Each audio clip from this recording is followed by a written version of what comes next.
So, one thing I really have been thinking about lately, especially with all the news about Epstein and all that going on, is how much the elites and the wealthy and the influential of today, it's crazy how much they remind me of like the nobility in ancient times.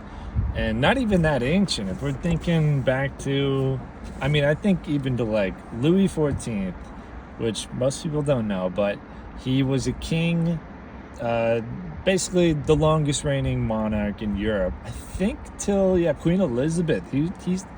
He reigned for 72 days, 72 years, which is crazy for like the 1700s. Um, he reigned and massively influential. And one of the things that he did was he would, instead of having the capital in Paris, which everything that happens in Paris, instead he brought it to Versailles, and he'd have all these nobles and all these, basically all the nobility would be forced to come to him, and they would just live this completely separate life from everybody else in society. You wouldn't have to see anybody, you wouldn't have to think about anybody. They lived, and hearing the stories, it's almost like it's like fraternities for super rich people. And if that doesn't sound like what's going on in a lot of parts of our modern life, I don't know what to say, because it's very similar in how they would have their children and be brought up, and they would be the CEOs of companies, and they would be be given these massively important roles in society, just handed to them because you are a Bourbon, or you're a duke.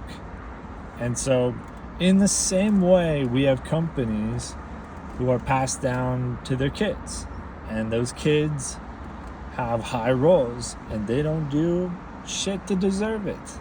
Or even thinking with like, how often do you think the rich get their kids into the Harvards and the Ivy League schools by spending 1.5 million on a new basketball court or whatnot, getting farved, if you will.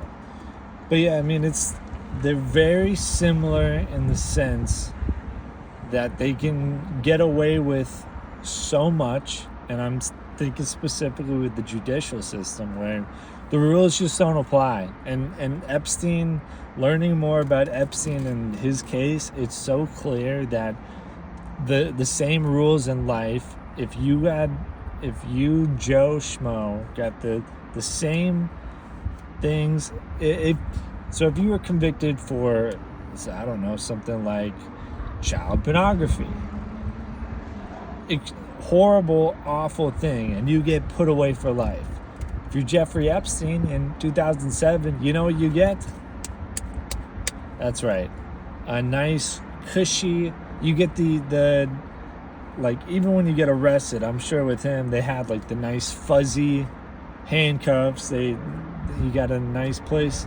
Reminds me almost of Pablo Escobar. If you think about with him,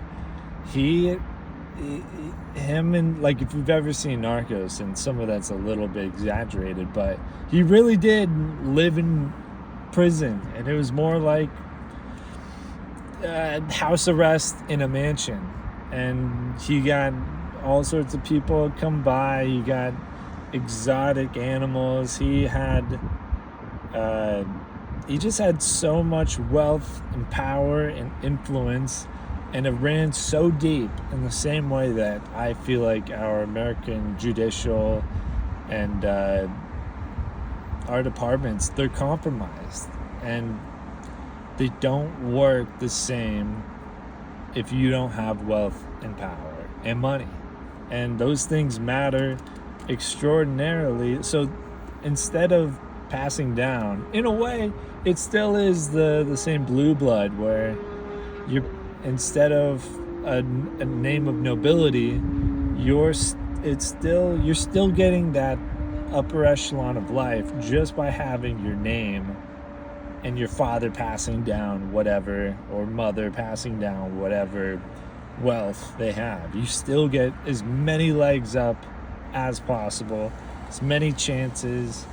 You can get away with whatever if your last name's Biden and you have a laptop.